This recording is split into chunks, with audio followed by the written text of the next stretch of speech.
How have you been adjusting, and the coaching staff been adjusting to what is really the new normal now in college football, recruiting without being able to go see prospects or have them come see you? Yeah, it's been a little bit different, John. First, thanks for having me on.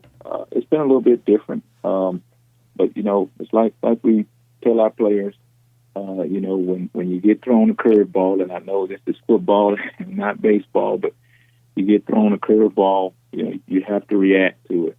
And, that's what we've been able to do as coaches, as a staff, is figure out, okay, what can we do? And how, what's the best way in keeping ourselves safe and keeping an understanding that we have to do our jobs. And so it's been every day, it's kind of been an adjustment, Is it predominantly using FaceTime? Are you using Zoom how are you communicating with recruits on a daily basis? Well, when we talk about recruits, more than anything, it was important for us in this situation to make sure that we were able to communicate with our current players. And, they are far ahead of technology than we are as coaches. So they've been using FaceTime all along. So we had to kind of jump on that with our current players. But then, when we talk about recruiting, we have, there are players who don't have the iPhone. So we had to use Zoom, which is what we use on the campus, and, be able to, communicate with those recruits who are just like our players. In many ways, they don't know what the next step is for them. So we kind of were able to just be some answers and some relief for those guys. Of course, they love the recruiting process. I'm talking recruits, but in this time of uncertainty, it was good for us as adults, as coaches, to be able to kind of share some insight for these young guys and help them along in this situation, just like we had opportunity to do with our players. We're talking right now with Van Malone. As far as the recruiting goes with how everything has changed in that regard, there has to be some way, I would imagine you guys feel like you can take advantage of this, just like you could take advantage of the system the way that it was. What is a way that you feel like you guys can differentiate yourself with the parameters that you have in place now?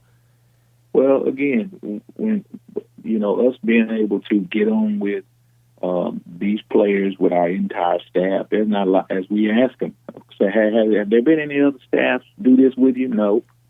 There might be a coach who will message me on or off, but, in times like these, it's understandable. People, they start to, gather up and make sure that things are okay with them. And, we have a great administration. We have great support systems for our players. And so there, like I said, once we made sure that our players were operating in the right places, then, this is the only recruiting we could do. So we had to get with the guys in our recruiting office and brainstorm as a staff to determine how could we take advantage of this time. And getting face-to-face with players and their parents and continuing to, I think on our staff do a great job of sending handwritten notes. So, just encouraging words on handwritten notes. But more so than that, getting on the phone with guys, the full staff. Where a guy has 9 people on the phone with him, I think that's an advantage. You are now, as I mentioned, the assistant head coach, and congratulations, by the way, on the promotion this offseason. How much does that change your responsibility on a day-to-day basis? Well,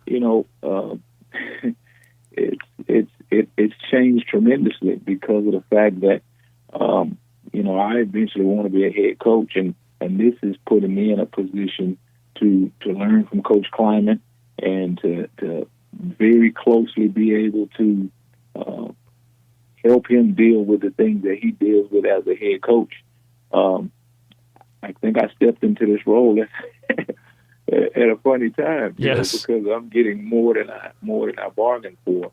But it's been great. I think Coach Kleiman, I think Gene, as our athletic director, they've done a great job of doing everything they can to develop coaches, right? Not only here at Kansas State, but at North Dakota State, and when Gene has been at other places. And so I'm really blessed to be able to get the fortune of that. And so it has been a whirlwind. Well, I know I can imagine, and some of the people that I really feel for in this situation are guys in your room, T. Denson, TJ Smith, like new guys on campus now that aren't getting the benefit of spring football here at this point in time. How tough is it to manage for players like that are trying to get their bearings here in Manhattan? Well, one of the great things about guys graduating early is they have the opportunity to come to campus, where the campus moves a little bit slower in the spring in terms of you don't have a football season. It moves a little bit slower, and guys are able to get acclimated to their environment under different conditions than they would, in the fall season. And so those guys were, having the benefit of that. And then, when the stoppage came, that was disrupted. But we, like I said, we have a great support system, and our guys, even though they are not here in Manhattan, they're able to get on our video system. They all have iPads, and so they're able to watch video. They're able to watch the fall season. We've already made cut-ups, so those guys are able to refer to those. And even though we don't have in-person meetings with them, they're able to go in and work through the system. Even the young guys, even T and TJ and those guys who have been here only a short time, we provided them with iPads, showed them how to work through the system, and so they're able to watch. They're able to watch video, even though they are, all across the country. How high do you see the ceiling being for those two guys? Well, I just from what we've seen so far, they have great promise. Of course, we hadn't seen them physically line up and put pads on in a college setting, but we're excited about the way they work. We're excited about the way they learn. Excited about their tremendous yearn to be great. And if you start with that, then the physical attributes that they've been blessed with, we feel like those guys have nothing but high ceiling. Van Malone talking with us here on The Game. A couple weeks ago, I was in Joe Klanderman's office talking to him and interviewing him, and he mentioned, this really stood out to me, that he felt like watching the team through the offseason work as much as you can. He felt like leadership-wise, things had really come a long ways from where it was last year. And he said you wouldn't even recognize this team in that regard as opposed to last year's team. How much have you seen that sort of a change in these guys? Well, I would agree with Joe because, when you come into a new situation, everyone is learning everyone else. And so when we walked in here as a staff, we were trying to learn the names, and they were too. And so when you spend a season with a team and then with coaches, you learn a little bit better. And so we are seeing things that we didn't necessarily have time to identify when we were just trying to learn names. And the same thing from the players is that, they spend a season learning the defense and spend a season just trying to get themselves lined up and, well, how does Coach Malone want me to do this? And so now with them having that understanding, now it's time to take another step. And like we go back to those younger guys, T and TJ, well, older guys, they know the protocol. They know how it's supposed to be. So now they can teach them. And even though there's not a lot we can do with them as coaches, we have guys who have gone through a season with us as coaches, and they know the standards. They know, what we are trying to instill from a culture standpoint, from a schematic standpoint. And so, you end up seeing, much like Joe said, it looks much better than it did when we first walked in. A quick question on spring football. If I know some teams had been in the midst a little bit of spring football, but it looks like unlikely that it's going to happen really anywhere. Does that favor a certain kind of a team? Are there teams that will benefit more from everybody being wiped out of spring football? Do you see it that way at all? Wow, as you're talking, I'm trying to think in my life, when has there not been spring football? So it is yet to be seen how this will affect teams, because when you go through spring practice, you have your backup quarterback who is now the starter. When you go through spring practice, you have a guy who ended the season with an injury, and now he's able to come back in the spring. And this is his first look at putting on pads and to see where he is. When you go through spring practice, you have a senior at a position, and now you got a junior who's stepping in. When you go through spring practice, you get a lot of your answers, as you lead into the season. But when you don't have that, you're finding out some of those things on the fly, and some of them work in a positive way, and some of them don't. So we sincerely hope that we're able to get something back, but it does not look that way. And if it doesn't, one of the things that one of the players said in a call to his teammates, he said, "Listen, we are a disciplined team, and that's what Kansas State has been many years. And when you're disciplined, it's easy to be disciplined when we're all here together.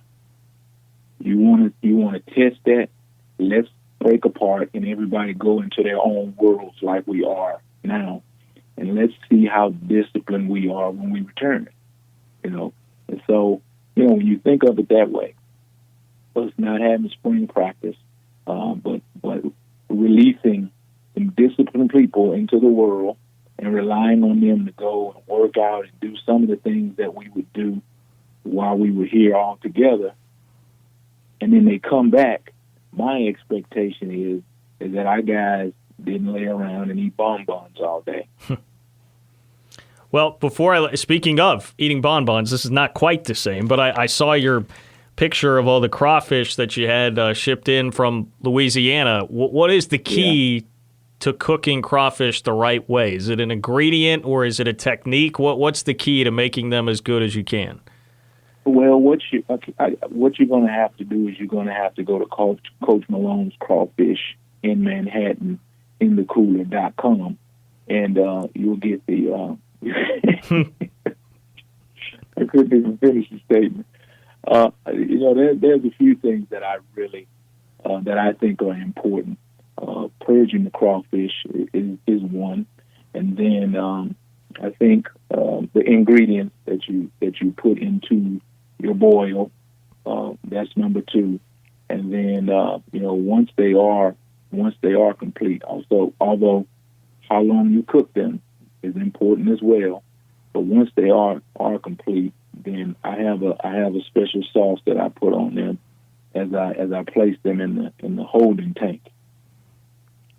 Okay. I couldn't tell you what that sauce was. Okay, well that was the follow-up question, so I won't even bother asking at this point. We won't make you divulge the secret recipe.